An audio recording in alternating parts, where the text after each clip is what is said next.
Hello बच्चों, तो आज हम बात करेंगे पी ब्लॉक की फिफ्थ डीपीपी। तो चलिए डिस्कस करना स्टार्ट करते हैं एक एक क्वेश्चन को।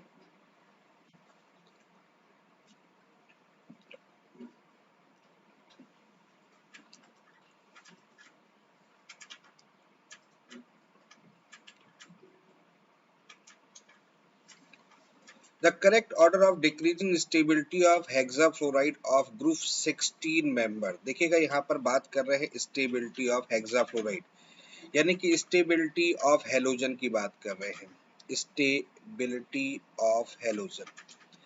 अब जब यहाँ पर हम लोग डिस्कस करते हैं तो जैसा कि आपको पता होगा कि ऊपर से जब नीचे की ओर चलते हैं तो उस कंडीशन में साइज ऑफ द एटम जो होता है वो इंक्रीज करता है, और साइज ऑफ द एटम अगर इंक्रीज कर रहा है तो इसका मतलब है बॉन्ड स्ट्रेंथ जो होती है वो हमारी लगातार ऊपर से नीचे की ओर डिक्रीज करेगी, और बॉन्ड स्ट्रेंथ डिक्रीज करेगी तो नेचुरल सी बात है कि उस कंडीशन पे जो स्टेबिलिटी होगी वो भी हमारी डिक्रीज करेगी।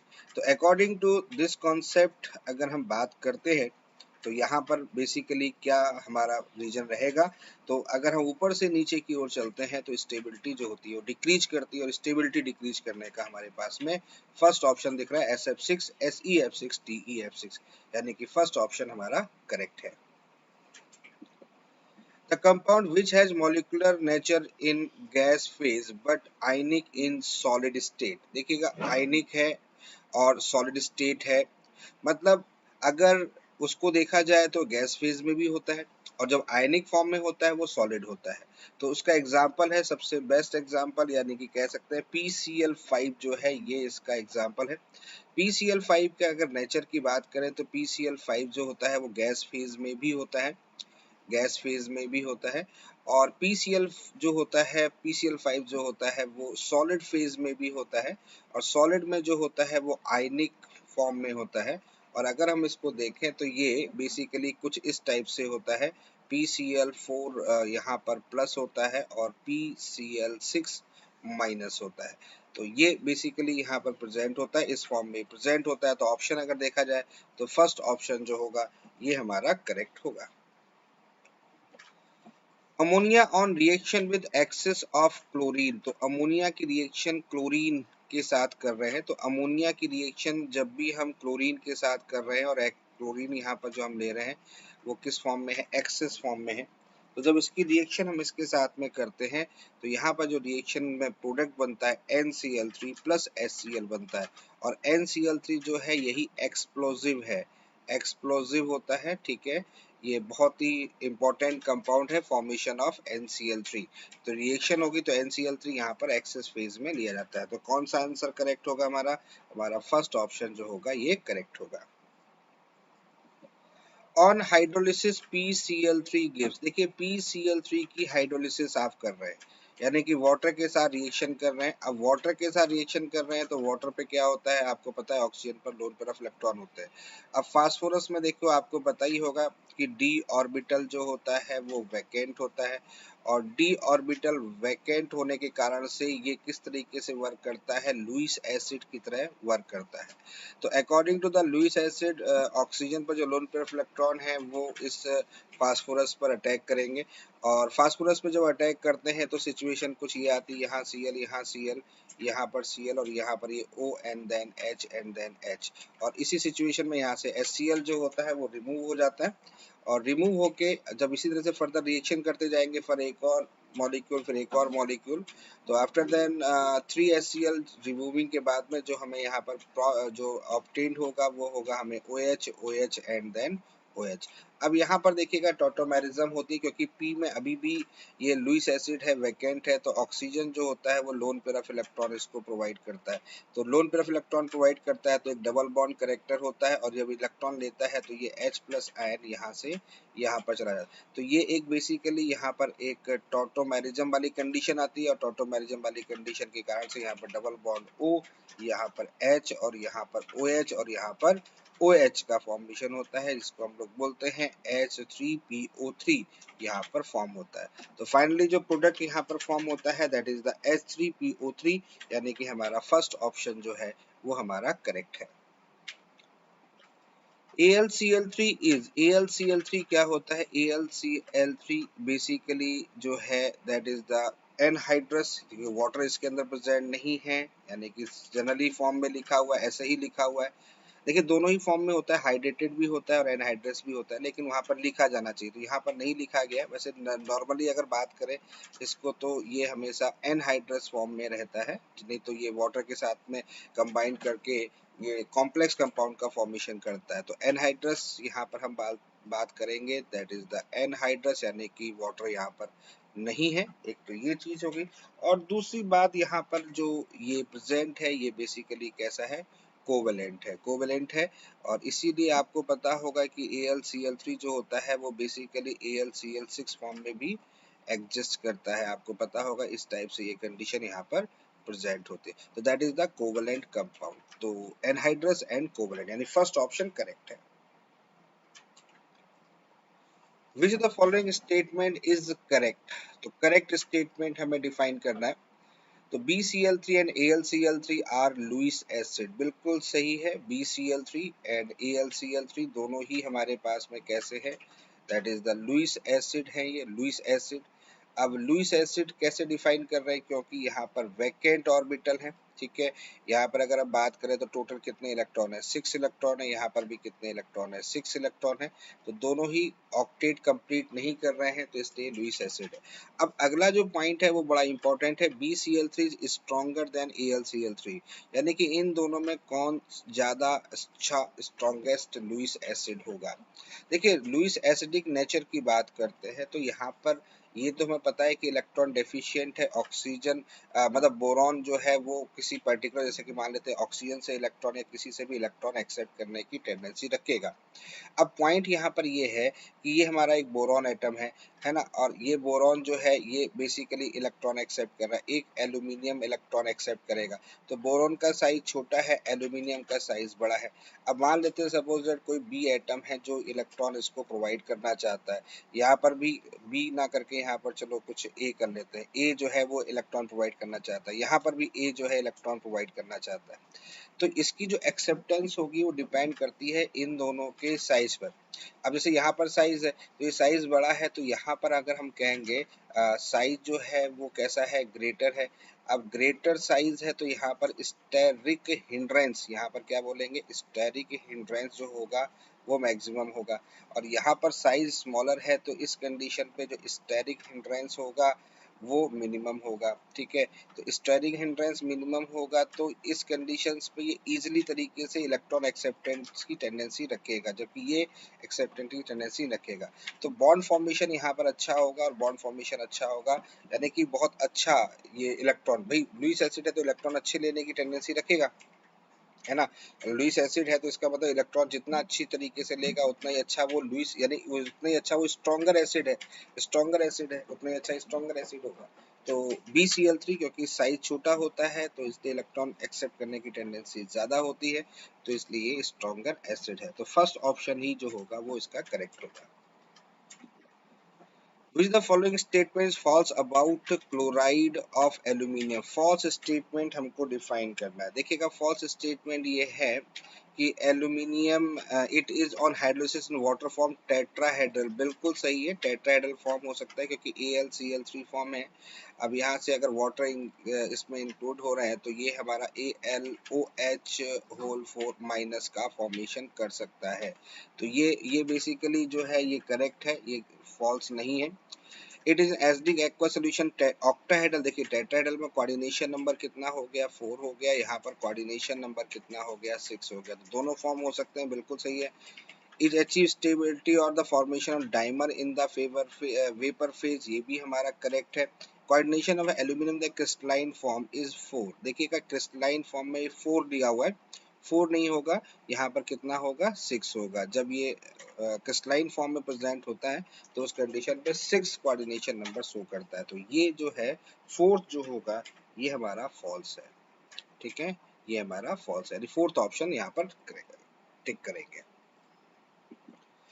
Stability of tetrahalide of Si, Ge, Sn and Pb increasing in the order। देखिए Si, Ge, Sn and Pb, देखिए सिलिकॉन हो गया, आपके पास जर्मेनियम हो गया, एसएन हो गया, पीबी हो गया, ऊपर से नीचे की ओर चलता है। कार्बन फैमिली की बात करते हैं तो ऑक्सीडेशन स्टेट दो टाइप की यहाँ पर जनरली प्रेजेंट होती है, +2 एंड +4, जैसा कि हम जानते हैं। अब यहाँ पर एक बड़ा इंपॉर्टेंट पॉइंट होता है, that is the inert pair effect. अब इनर्ट पेयर इफेक्ट की जब हम लोग बात करते हैं तो इनर्ट पेयर इफेक्ट में स्टेबिलिटी वाला कॉन्सेप्ट आता है। और इनर्ट पेयर इफेक्ट क्या होता है, ये तो आप जानते होंगे, +2 स्टेबिलिटी, यानी कि s ऑर्बिटल जो है उसमें जो इलेक्ट्रॉन होते हैं वो निकलने के बाद वो अपने आप को एज अ स्टेबल डिफाइन करने की कोशिश करता है, यानी इनर्ट बिहेवियर शो करता है। ठीक है, ये इनर्ट पेयर इफेक्ट होता है।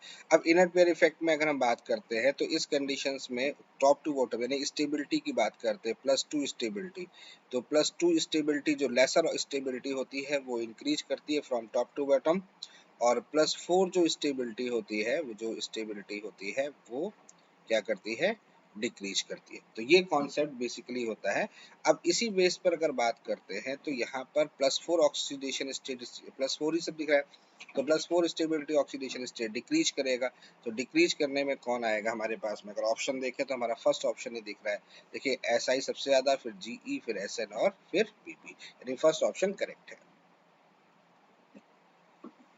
GE second compound are powerful reducing agent, whereas Pb+4 compound are strong oxidant. It can be due to, देखिएगा ये जो कंडीशन है, ये जो पॉइंट है, ये डिफाइन होता है due to inert pair effect, due to inert pair effect. ठीक है, इसके थ्रू ये पॉइंट डिफाइन होता है। अब इनर्ट पेयर इफेक्ट में स्टेबिलिटी की बात चलती है, stability of oxidation state, stability of oxidation state, और क्या बात होती है वहां पर कि +2 अगर हमारे पास में ऑक्सीडेशन स्टेट है, ऑक्सीडेशन स्टेट, तो इसकी स्टेबिलिटी की बात करते हैं। ठीक है, ऑक्सीडेशन स्टेट की बात करते हैं और इसकी स्टेबिलिटी की बात करते हैं, तो टॉप टू बॉटम इसकी जो स्टेबिलिटी होती है वो इंक्रीज करती है। ठीक है, स्टेबिलिटी इंक्रीज करती है। और +4 ऑक्सीडेशन स्टेट की बात करते हैं तो इसकी जो स्टेबिलिटी होती है, टॉप टू बॉटम जो होती है स्टेबिलिटी, डिक्रीज करती है from in top to bottom. ठीक है, तो ये दोनों कंडीशन तो यहाँ पर होती है। अब जैसे कि बात कर लेते हैं GE की बात करते हैं, GE+4 is more stable then the GE+2। GE+4 जो है वो मोर स्टेबल हो रहा है GE+2 से। ठीक है, तो GE sorry GE+4 is more stable than the GE+2 and PB+2 is more stable than the PB+4। अब यहीं पर चीजें समझने की कोशिश करते हैं, तो ये स्टेबिलिटी का ऑर्डर होता है, ये स्टेबिलिटी का ऑर्डर होता है। ठीक है, तो ये स्टेबिलिटी का ऑर्डर है, GE+4 is greater than GE+2, तो यानी कि ये हमारा स्टेबल। तो अब GE+2 GE+4 में जाएगा तो इसका मतलब क्या होगा, ये कैसा वर्क करेगा, एक्ट एज रिड्यूसिंग एजेंट। ठीक है, क्योंकि ऑक्सीडेशन करेगा, रिड्यूसिंग एजेंट। और यहाँ से Pb+2 से Pb+4, तो Pb+4 Pb+2 में जाएगा, तो इसका मतलब यहाँ पर क्या करेगा, ये रिडक्शन करेगा। तो ये कैसा करेगा, एक्ट एज ऑक्सीडाइजिंग एजेंट। तो ओवरऑल दोनों पॉइंट यहाँ पर आएंगे। तो ये सब कुछ जो भी डिफाइन हो रहा है किसके थ्रू हो रहा है, due to inert pair effect. Glass is soluble in, तो ग्लास की सॉल्युबिलिटी, ग्लास सॉल्युबल हो रहा है, तो ग्लास इज सॉल्युबल इन, देखिए किस में सॉल्युबल होता है, HF में सॉल्युबल होता है। एक्चुअली में ग्लास में क्या प्रेजेंट होती है, SiO2 प्रेजेंट होता है, और SiO2 जो होता है वो HF के साथ में रिएक्ट कर जाता है, और HF के साथ रिएक्ट करके वो SiF4 का फॉर्मेशन करता है और साथ में वाटर रिलीज करता है। ठीक है, तो ये जो फॉर्मेशन हुआ है इसी को हम लोग बोलते हैं, ये जो फॉर्मेशन यहाँ पर आपको दिख रहा है किसके थ्रू दिख रहा है, ये फॉर्मेशन दिख रहा है HF के थ्रू। तो HF SiO2 के साथ में यहाँ पर क्या हो जाता है, सॉल्युबल हो जाता है। ठीक है, तो ये सॉल्युबल है, और इस प्रोसेस को हम लोग क्या बोलते हैं, that is called the itching, ITCHING, itching, itching of glass भी बोला जाता है। ठीक है, that is called the itching of glass, यानी कौन सा ऑप्शन करेक्ट है हमारा, फर्स्ट ऑप्शन करेक्ट है। Which one of the following can be prepared in +3 oxidation state by the reaction of metal with I2। तो यहाँ पर मेटल और I2 की रिएक्शन हो रही है, देखिएगा मेटल और I2 की रिएक्शन हो रही है, +3 ऑक्सीडेशन स्टेट नहीं बन रहा। एक्चुअली में क्या है, अगर हम Ti की बात करें, Ti इंपॉर्टेंट कंपाउंड है, Ti जो होता है वो +1 और +3 दोनों ऑक्सीडेशन स्टेट शो करता है, but Ti+1 is more stable then the Ti+3। ठीक है, ये स्टेबिलिटी का ऑर्डर होता है। तो Ti+1 जो होता है मोर स्टेबल होता है देन Ti+3 से। तो +1 +3 से बहुत ज्यादा स्टेबल होता है, तो TiI3 जो होता है अगर बन भी गया तो ये TiI में कन्वर्ट हो जाएगा और I2 को रिलीज करेगा। तो ये Ti की एक प्रॉपर्टी होती है। तो ये सेकेंड ऑप्शन जो होगा ये हमारा करेक्ट है। A complex cross linked polymer silicon is form. देखिए सिलिकॉन का फॉर्मेशन हो रहा है। अब सिलिकॉन का फॉर्मेशन क्या होता है, सिलिकॉन बेसिकली होते क्या है, सिलिकॉन बेसिकली होते हैं जिसमें SiO बॉन्ड प्रेजेंट होता है, ये सिलिकॉन होता है। अब इसमें हाइड्रोलिसिस की बात है, जैसे कि फर्स्ट वाले में हाइड्रोलिसिस अगर आप करो तो यहाँ CH3 का होल 3 SiCl है। अब वाटर के साथ अगर आप रिएक्ट करोगे तो वाटर के साथ रिएक्ट होके ये Cl यहाँ से निकल जाएगा, OH हो जाएगा। तो यहाँ पर क्या हो जाएगा, जो फाइनली अगर हम इसका प्रोडक्ट की बात करें तो यहाँ पर अगर हम बात करें फाइनली प्रोडक्ट की, तो इस कंडीशन में अगर हम देखें तो यहाँ जैसे 2 मॉलिक्यूल लेते हैं तो यहाँ पर बनेगा CH3 का होल 3 SiO(SiCH3 का होल 3 ये बनेगा। ठीक है, तो ये तो बेसिकली एक तरह से कह सकते हैं लीनियर हो गया या डाइमर हो गया, ऐसे समझ सकते हैं, डाइमर फॉर्मेशन होगा। लेकिन यहाँ पर अपने को क्या लिखना है, क्रॉस लिंक पॉलीमर है। तो क्रॉस लिंक पॉलीमर में अपने को जरूरत से ज्यादा Cl मतलब 3Cl ऐसे कह सकते हैं आप, या ये कह सकते हैं क्रॉस लिंक पॉलीमर का मतलब होता है ये कंडीशन होती है, ये कंडीशन जहाँ प्रेजेंट होगी ये क्रॉस लिंक पॉलीमर होता है। तो इसके लिए हम क्रॉस लिंक पॉलीमर के लिए हमें 3Cl चाहिए होंगे, तो 3Cl वाला ही ऑप्शन हमें यहाँ पर चेक करना पड़ेगा। तो CH3 यहाँ पर Si, यहाँ Cl, यहाँ Cl, यहाँ Cl, और वाटर के साथ रिएक्शन करेंगे तो वाटर के साथ रिएक्शन करेंगे तो CH3 यहाँ पर Si हो गया, यहाँ OH हो गया, यहाँ OH हो गया, यहाँ OH हो गया। अब यहाँ से आप एक बना सकते हो, यहाँ एक बना सकते हो, यहाँ एक बना सकते हो, तो इस टाइप से ही बनेगा। यहाँ से H, यहाँ से H, यहाँ से H, जैसे जैसे भी चाहो वैसे रिमूव करेंगे तो यहाँ से जो बनेगा that is the crossed linked polymer का फॉर्मेशन होगा। तो कौन सा ऑप्शन करेक्ट है हमारा, थर्ड ऑप्शन जो है ये हमारा करेक्ट होगा। Aluminium chloride exists as dimer Al2Cl6 in solid state as well in solution of non-polar solvents such as benzene. When dissolved in water, देखिए वाटर के साथ जब हम इसको डिजोल्व करते हैं, किसको डिजोल्व करते हैं, एल्यूमिनियम को, AlCl3। तो उस जगह पर AlCl3 जब वाटर के साथ में डिजोल्व होता है तो वहां पर वो एक कॉम्प्लेक्स कंपाउंड का फॉर्मेशन करता है। और वो कैसा कॉम्प्लेक्स होता है, AlH2O का whole 6+3 plus 3Cl minus. Coordination number यहाँ कितना हो गया, 6 हो गया। और यहाँ पर जो स्ट्रक्चर बनाता है that is the octahedral structure. तो ऑक्टाहेड्रल स्ट्रक्चर का ये फॉर्मेशन करता है। ठीक है, तो ये इसके अंदर एक प्रॉपर्टीज होती है। और ये क्यों करता है, क्योंकि ये कैसा होता है, लुईस एसिड होता है। और यहाँ पर वाटर जो होता है वो उसके साथ में वो लुईस एसिड को इलेक्ट्रॉन प्रोवाइड करता है। तो कौन सा ऑप्शन करेक्ट होगा हमारा, सेकेंड ऑप्शन जो होगा ये हमारा करेक्ट होगा। The stability of dihalide of SiGe, Sn and Pb increasing stability in the sequence। देखिएगा यहाँ पर अगर हम बात करें, यहाँ पर हम लेते हैं due to inert pair effect, inert pair effect. और इनर्ट पेयर इफेक्ट के थ्रू अगर हम बात करते हैं तो यहाँ पर दो ऑक्सीडेशन स्टेट होती है, +2 एंड +4। ठीक है, और अगर हम बात करते हैं टॉप टू बॉटम में तो स्टेबिलिटी अगर हम बात करें, स्टेबिलिटी ऑफ +2 अगर हमारी होती है तो वो इंक्रीज करती है। और उधर बात करते हैं तो स्टेबिलिटी ऑफ +4 जो होती है वो हमारी डिक्रीज करती है। तो +2 स्टेबिलिटी इंक्रीज करती है। तो +2 स्टेबिलिटी इंक्रीज अगर करेंगे तो Pb+2 की स्टेबिलिटी सबसे ज्यादा होगी। तो Pb होगी, फिर कौन सी होगी, Sn+2 होगी, फिर कौन सा होगा, Ge+2 होगा, फिर Si2+ होगा। तो ये ऑर्डर देखेंगे, ये ऑर्डर हमको मिल रहा है, थर्ड ऑप्शन में मिल रहा है। तो ये हमारा ऑप्शन करेक्ट है।